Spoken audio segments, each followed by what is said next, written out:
Hey everyone, it's Ash here, and welcome back to another video. Today I'm going to be breaking down episode 1 of The Falcon and the Winter Soldier, which premiered on Disney Plus last Friday. So I might be a little late to breaking down the episode, but I'm going to do it anyway because you guys really seem to like the one I did on episode 5 of WandaVision, and I apologize I didn't continue with that. I've just been really busy recently, and I actually haven't been able to find the motivation to do it. But I am trying for this series. So if you're excited for today's video, please do leave a like and subscribe if you haven't already. And I'm just gonna say, before I get started, this is a massive spoiler alert. I will be talking about the episode in depth, so if you haven't seen it yet, do not watch this video. Okay, so the episode starts out with Sam putting on a suit for the funeral of Steve Rogers, and he picks up the shield which was given to him by Steve at the end of Avengers Endgame, and puts it in its case. Then we hear the conversation Sam had with old Steve at the end of Endgame. So he's just kind of remembering when Steve gave it to him, and now he's gone, so he's sad about that. Then, I believe this is either going forward or backward in time. I'm assuming it'll be forward in time, to when Sam is on a US military plane, and he's being briefed on the capture of a US military liaison, Captain Vasant, and the criminal organization LAF is introduced. Later in the episode, we hear about another criminal organization that preferred the way the world was during the blip, where countries had no borders, everyone was united, and these are called the Flag Smashers. So then Sam jumps out the plane, and we see him using his Falcon gear for the first time since the battle at the Avengers compound in Avengers Endgame, and he is wearing a new suit. We are also introduced to First Lieutenant Torres, who goes on to help and be quite friendly with Sam throughout the course of the episode. Then Sam approaches another US military plane that has been hijacked by LAF. We also see Red Wing in action and actually spoken to for the first time since Captain America Civil War, when he was introduced. So Sam is obviously able to take down all the LAF soldiers, even with armed helicopters firing at him, and he rescues Captain Vasant. But the guy that seems to be the one in charge at that point, he's able to escape. It then cuts to a small restaurant where Sam and First Lieutenant Torres are sitting at a table, and Sam is working on the circuitry of his suit. And Sam mentions that he's been working with the Air Force for 6 months. So now we know that Sam has gone back to the military after fighting with the Avengers and Captain America. So then a man and his wife approach Sam and Torres, and the man says the Avengers brought his wife. Now this could be a reference to when Iron Man first went on a mission in his Mark II suit to an Arabic-speaking country, which could be Tunisia, where I'm assuming Sam and Torres are, and where the man is also speaking Arabic. So this could be one of the people who were there when Iron Man rescued them, because it could have been Tunisia, because people do speak Arabic in Tunisia. So, and they were in Tunisia at the beginning of the episode, so I'm assuming that they're still in Tunisia, and they could be the people who Iron Man rescued on his first mission type thing in the first Iron Man film. That might be a little nod to that, or it could be someone who was there. I don't know, that's just something I was thinking about. It then cuts to a room where Steve Rogers' funeral is held, and the first cameo appearance of the series has already happened in the first episode, which I just think is insane. This is nothing like WandaVision. We had to wait so long just for it to be the cameo being another Paul Bettany as the White Vision, but it's James Rhodes. So James Rhodes, the War Machine, is at the funeral in his full Air Force uniform, which we haven't actually seen him in since the Iron Man films. And Sam is speaking with the shield by his side about having new heroes and how the shield is one of the greatest symbols of all time. And he says the shield belongs to Captain America, and I believe it's the Smithsonian that take it and place it into a glass case. So it's becoming part of a Captain America exhibit.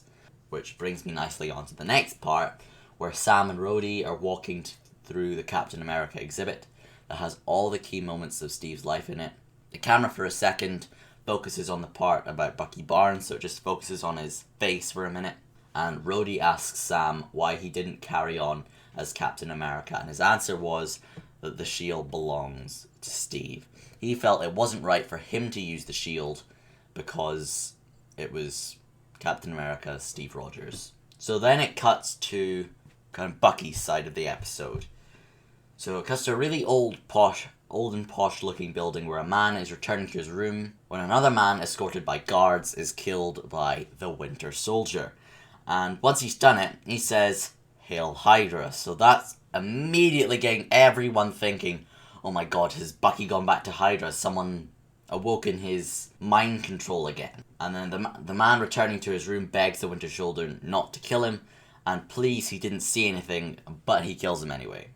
And at that moment, that's where Bucky wakes up, and everyone calms down, and it appears to have been a nightmare. And then we go to a therapist's office, where Bucky is sitting with his therapist and talking about his nightmares.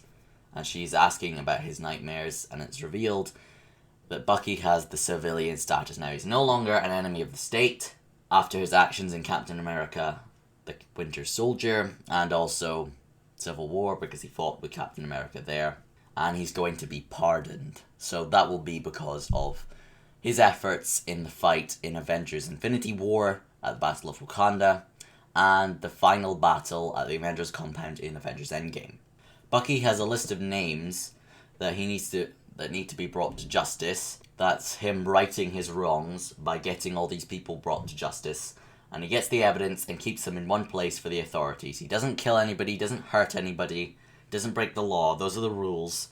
So we actually got a look at the list Bucky was holding, and a couple of the names refer to people involved with the Winter Soldier program and the Soviet Union in the Marvel Comics. So that's probably just a nod to the Marvel Comics. I doubt there'll be anything significant there.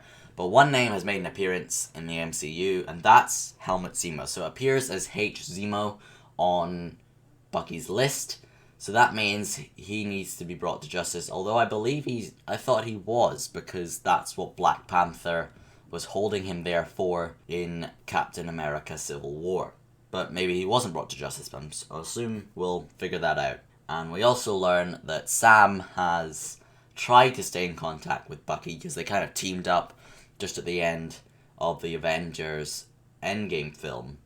But he's tried to stay in contact, but Bucky's just been ignoring him. I think he's really having a tough time with Steve being gone, because he wasn't at the funeral. We also learn that Bucky's trying to be social and trying to move on with his life, and he goes to lunch with a man called Yuri Nakajima. He's an elderly man, but obviously Bucky's shown to be 106 in this, so that's obviously why they get along, because they will be of similar age.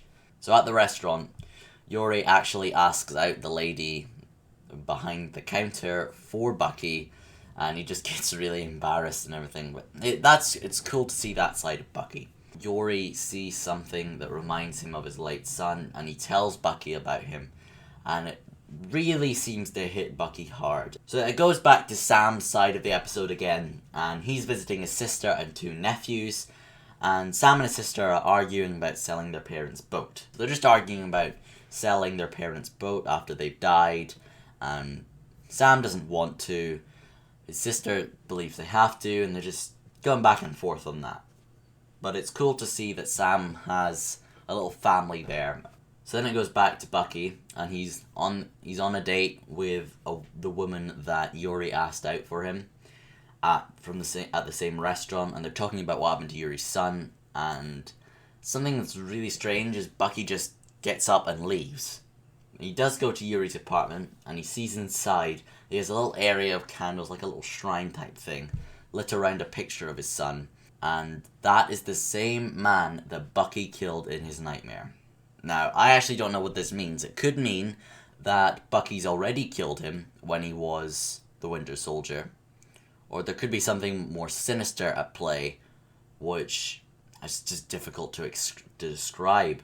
I have a feeling it might just be that he's killed him already when he was under the mind control. But there's no way to be certain yet. But I think that's something that will be elaborated on in the episodes to come.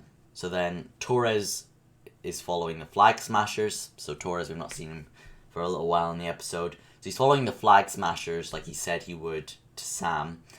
and a woman is giving out these masks. Not like surgical masks or anything, they're like full-on masks that could cover your face. So then a really strong man breaks out of a bank with 2 bags of money, and he beats up Torres. After he tries to arrest him, it cuts to Sam. He's at an appointment with the bank, trying to get his sister a loan. And the man at the bank recognizes Sam, and he's like, I really need this loan, but he just won't give it to him. Torres tells Sam what he finds about the flag smashers and everything. And then Sam's sister comes in and turns on the TV. And then there's this really important looking guy giving this speech. And then out comes, it's revealed that there will be another Captain America, which we all knew from the trailers. And he comes out and he's in this really weird looking uniform, and he's got a new logo and everything, and he's holding the shield, and you can just see Sam is destroyed by that. He wanted it in an exhibit. He wanted it to be a memory of Steve, not to be used again. That's why if he wanted that, he would have used it himself, because Steve actually gave it to Sam. To be honest, we only get a few seconds, but to be honest, he looks a bit dumb. He does not look anything like a Captain America. I mean, maybe that'll change, but I don't think it will. I think eventually either Sam or Bucky, probably Sam, I'm thinking, will take on the mantle of Captain America. I don't think that this guy will continue for very long. Probably like maybe halfway through or a bit further than that. Or he might, I don't know. I'm just making theories here. But that's the episode. That's a lot easier to break down than WandaVision, I've got to say. But if there's anything I've missed that you feel is important, please do leave it down in the comments below. I'm really hoping to get a video out a week on each new episode. So yeah, thank you guys so much for watching today, and if you did enjoy, please do leave a like and subscribe if you haven't already. Also check out the Twitter, Instagram, all that stuff is in the description below. Join the Discord server and stuff as well there. So yeah, thank you guys so much for watching, and I'll see you in the next one. Bye!